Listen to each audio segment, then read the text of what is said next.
안녕하세요, 김혜입니다.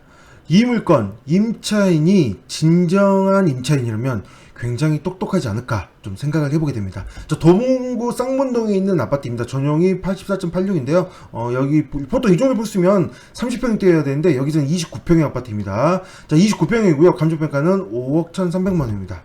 자, 이 물건 1층입니다. 1층 기억하시고요. 그 다음에 권리부서를 봐보면 세입자가 2017년 2월 21일에 전입을 했고 근저당이 2019년 1월 32일로 대항력이 있습니다. 그러므로 진정한 세입자가 맞다고 한다면 배당 요구를 하지 않았으므로 낙찰자가 보증금을 전액 인수를 해야 됩니다. 자, 그러면 세입자가 맞다고 한다면 얼마의 세입자의 보증금이 있을까요? 뭐 여기에서는 알 수 없잖아요. 일단은 좀 여러가지 좀 정황을 봐보도록 하겠습니다. 먼저 등기부부터 보도록 하겠습니다.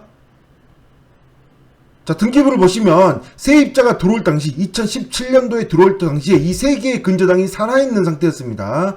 이 금액을 합치면 1억 9천만 원입니다. 채권 최고액은 1.9억인 상태에서 세입자가 들어왔습니다. 자, 이때 당시에 시세가 얼마 정도 됐을까요? 2017년 2월 당시에 세입자 시세는 보면 98B입니다. 98B.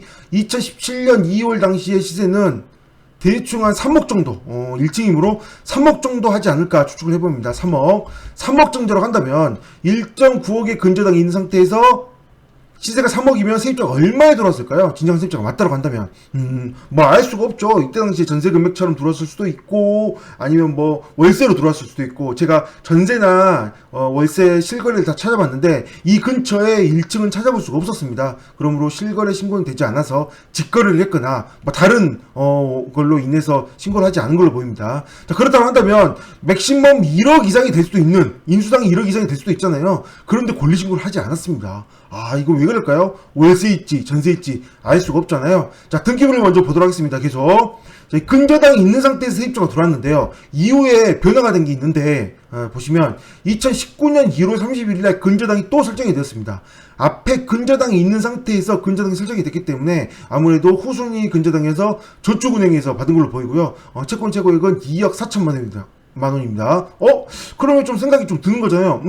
앞에 근저당이 1, 2, 3순위 합쳐서 얼마예요? 아까 1.9억 있잖아요. 그 다음에 플러스 세입자 알파일 금액입니다. 얼마인지 모릅니다. 알파입니다. 알파인 상태고, 그 다음에 마지막에 이 근저당이 2억 4천만 원이 들어왔습니다. 이 저축은행이 세입자를 모를까요? 당연히 알아야 되는 거잖아요. 그래서 배당 순위가 달라질 테므로 만약에 앞에 세입자가 있다고 한다면 그 세입자가 판단을 했을 텐데 글쎄요, 그것까지 모르겠지만 일단은 여기에 나와 있는 상황으로는 채무자의 주소지가 다른 주소입니다. 다른 주소.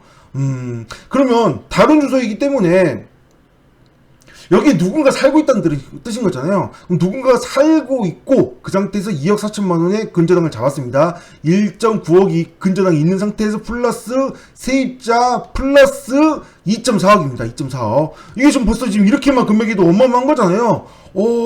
뭘까요? 이런 생각을 하게 됩니다. 그럼 1.9억의 근저당이 지금은 소멸인데 언제 소멸을 했냐? 이 근저당을 잡으면서 사실 근저당이 앞에 하나 더 있었거든요. 그래서 그 근저당을 잡으면서 같이 소멸을 하나 했습니다. 그렇지만 아까 1, 2, 3번 1.9억의 근저당은 2021년이나 되어야 말소를 시켰습니다. 그럼 계속 살아있었다는 거잖아요. 물론 이 중간에 있는 근저당은 잡았다가 말소시켰기 때문에 빼고요.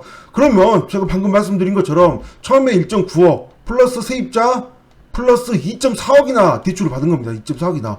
와, 이렇게 많이 받았다고요? 시세가 얼만데? 3억인데. 물론 2019년이기 되기 때문에 좀 더 올랐지만 그래도 굉장히 많이 받은 걸로 보입니다. 이것만 봐서는 세입자가 가짜일 가능성이 높아 보이긴 하지만 세입자가 뭘로 보일 가능성도 있다. 월세일 가능성이 굉장히 높아 보입니다. 그렇다는 것은 제가 무슨 뜻이냐면 이 세입자의 보증금이 진정한 세입자가 맞다고 한다면 세입자 보증금이 최우선 변제 이내 금액이다. 그러면 이후에 근저당이 들어왔다 하더라도 어차피 최우선 변제로 먼저 배당이 되기 때문에 앞선 세입자가 있든 뒤에서 들어왔든 상관이 없거든요. 어차피 또 동일하니까. 그래서 최우선 변제에 세입자가 있지 않을까 좀 그런 추측을 해보는 부분입니다.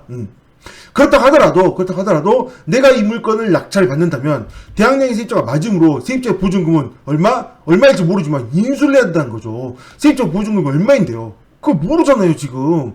왜냐면 처음에는 대항력 있는 세입자가 아니었다가 앞에 1, 2, 3번 근저당이 없어짐으로 인해서 이후에 근저당을 잡으면서 이 세입자는 대항력 있는 세입자가 바뀌어버렸잖아요. 그렇기 때문에 대항력 있는 세입자가 맞다고 한다면, 진정 세입자가 맞다고 한다면 이 보증금은 낙찰자가 인수를 해야 하는 그런 상황으로 보여집니다. 이 전체적인 앞뒤 상황을 전부 다 뒤져본다면 이후에 뭐 굉장히 이제 이것저것 많이 들어왔지만 어차피 전부 소멸이고, 중요한 거는 세입자의 보증금이잖아요. 그렇기 때문에 아까 얘기한 1.9억인 상태에서 그다음에 플러스 세입자 플러스 2.4억이 들어왔기 때문에 이 이후에 말소되었지만 1.9억 이후에 말소되었지만 이때 당시에 근저당을 잡는 이 저축은행 입장에서는 앞에 있는 근저당과 세입자를 반드시 봤을 것이므로 이 세입자는 진정한 세입자일 가능성이 일단 있습니다. 제가 보기에는. 왜냐면 채무자 주소지 얘기 아니잖아요. 그래서 제가 보기에는 진정한 세입자일 가능성이 있긴 한데 보증금이 그렇게 크게 높지는 않을 것 같다. 그러니까 일단 제가 생각하는 추측상인데, 그래서 뭐 많아봐야 3천, 4천 정도 이내가 되지 않을까 추측을 하는데, 이거는 추측일 뿐입니다. 정확한 보증금은 반드시 입찰 전에 알아내셔야 됩니다. 만약 1억일 수도 있고 2억일 수도 있습니다. 그럼 2억일 뭐 낙찰자가 인수를 해야 되니까 굉장히 큰 금액이 되잖아요. 그럴 때 한번 조사를 해볼 필요는 있다라는 거죠. 그런데 세입자가 뭐예요? 이렇게 배당을 하지 않았죠. 그렇다는 건 뭐예요? 보증금을 숨기고 있다는 뜻입니다. 숨기고 있으면. 그러면 뭐 이거 조사하려고 해봤자 알려줄까요? 이건 알려주지 않을 것이기 때문에 이런 부분이 참 안타깝다는 거죠. 경매를 나왔지만 실제로 인수량은 알 수 없다. 낙찰자가 모든 책임이다. 라는 게 이런 경매 물건이 되는 좀 그런 상황입니다. 이 물건 글쎄요. 얼마의 인수량이 발생할까요?